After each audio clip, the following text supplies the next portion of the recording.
ডিভোর্সের পর আমার হাজব্যান্ড আমার হাতে একটা ডায়েরি দিয়ে বলল, আজ থেকে 6 মাস পরে তুমি এই ডায়েরিটা খুলে পড়বে। তখন আমি বললাম, লাগবে না তোমার ডায়েরি, যেখানে জোর করে তুমি আমাকে ডিভোর্স দিয়েছ সেখানে তোমার ডায়েরি দিয়ে কী হবে আমার। এই কথা বলার পর সে আমাকে বলল, প্লিজ এই ডায়েরিটা নাও, এটাই আমার শেষ অনুরোধ, আর কোনো দিন কিছু বলবো না তোমাকে। ইচ্ছে না থাকা সত্ত্বেও ডায়েরিটা নিয়ে ব্যাগে রেখে দিলাম। সবাই বলতে পারেন আমার ডিভোর্স কেন হলো? আসলেই এই প্রশ্নটা আমারও। কেন সে আমাকে ডিভোর্স দিল আমি নিজেও জানি না। তো আমাদের দুজনের ডিভোর্স হওয়ার পর আমি যখন বাসায় আসতেছিলাম তখন আমি একটা বিষয় লক্ষ্য করলাম, আমার হাজব্যান্ড কেমন জানি কান্না করতেছে। মনে মনে ভাবলাম, যা ইচ্ছা তা করুক, আমাকে ডিভোর্স দিয়েছে, সে আমার স্বামী না, সে আমাকে ঠকিয়েছে। আজ থেকে 3 বছর আগেই আমি তার সাথে সম্পর্ক করে বিয়ে করেছিলাম, কিন্তু সে আমার সাথে এরকম করবে আমি কখনো ভাবতে পারি না। বাসায় আসার পর তো আমার বাবা মা সবাই বকাবকি করতে লাগলো, কেউ আমাকে ভালো চোখে দেখতো না। তখন প্রতি রাতে ভাবতাম, কী এমন করেছি যে আমাকে সে ডিভোর্স দিল। আমি অনেক কান্না করতাম, কান্না করতে করতে বালিশ ভিজে যেত, কান্না করতে করতে কখন যে নিজে ঘুমিয়ে যেতাম সেটাও আমি বুঝতে পারতাম না। মাঝে মাঝে এমন হতো, কান্না করতে করতে দেখতাম ফজরের আজান দিয়ে দিত। এর মাঝেই বিবাহ বিচ্ছেদের 1 বছর হয়ে গেল। হঠাৎ করে আমার মনে পড়ে গেল, আমার হাজব্যান্ড আমাকে একটা ডায়েরি দিয়ে বলেছিল 6 মাস পরে ডায়েরিটা খুলে পড়তে। মুহূর্তের মধ্যে আমি সেই ডায়েরিটা ব্যাগ থেকে বের করলাম এবং সেটা পড়া শুরু করলাম। ডায়েরিতে যা লেখা ছিল, প্রিয় বিথি, আমাকে ক্ষমা করে দিও তোমাকে ডিভোর্স দেওয়ার জন্য। খুব ইচ্ছে ছিল তোমাকে নিয়ে শখের একটা নীড় বাঁধব, কিন্তু সেটা আর হলো না। জানো বিথি, স্বপ্নটা আমার স্বপ্নে রয়ে গেল।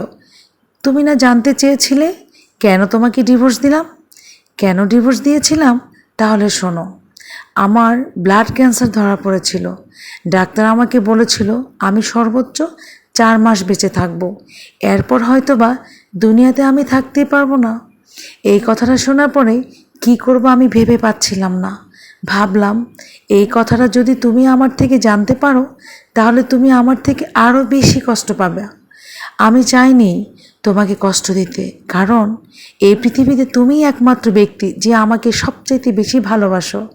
সামান্য একটু অসুস্থ হলে, একটু বাসায় দেরিতে ফিরলে অনেক বেশি তোমার অভিমান ছিল, আর সেগুলোতে আমি বুঝতে পেরেছি তুমি আমাকে কত বেশি ভালোবাসো। তাই আমি চাইনি তোমাকে কষ্ট দিতে, যার কারণেই আমি তোমাকে ইচ্ছাকৃতভাবে ডিভোর্স দিয়েছি, যেন তুমি আমাকে অনেক বেশি ঘৃণা করো, তোমার মন থেকে যেন একদমই চিরতরে মুছে ফেলো আমাকে, আমার নামটা যেন তোমার মুখে নিতে না হয়। জানো বিথি, আমি তোমাকে অসম্ভব ভালোবাসি। তোমাকে ডিভোর্স দেওয়ার পর আমি অঝরেই কান্না করেছি, কোনো কিছুই আমার করার ছিল না। তুমি আমার কাছে তো সেই একজন টুকটুকে বউ, তোমার মতো আমি কখনো কাউকে পাইনি।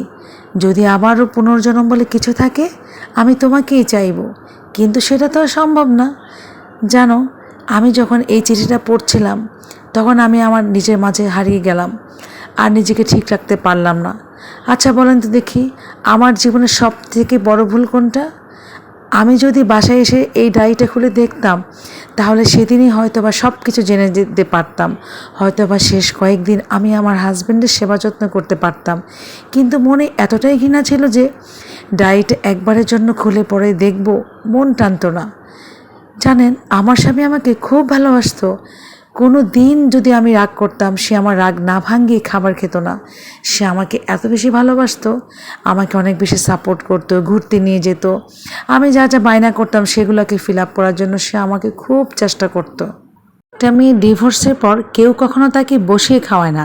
আমার জন্য অনেক বিয়ের প্রস্তাব আসতে শুরু করে, কিন্তু আমি বিয়ের কথা ভাবতেই পারি না, কারণ আমার হাজব্যান্ড আমাকে এত ভালোবাসতো, তার স্মৃতিগুলো আমি কখনোই ভুলে থাকতে পারছিলাম না।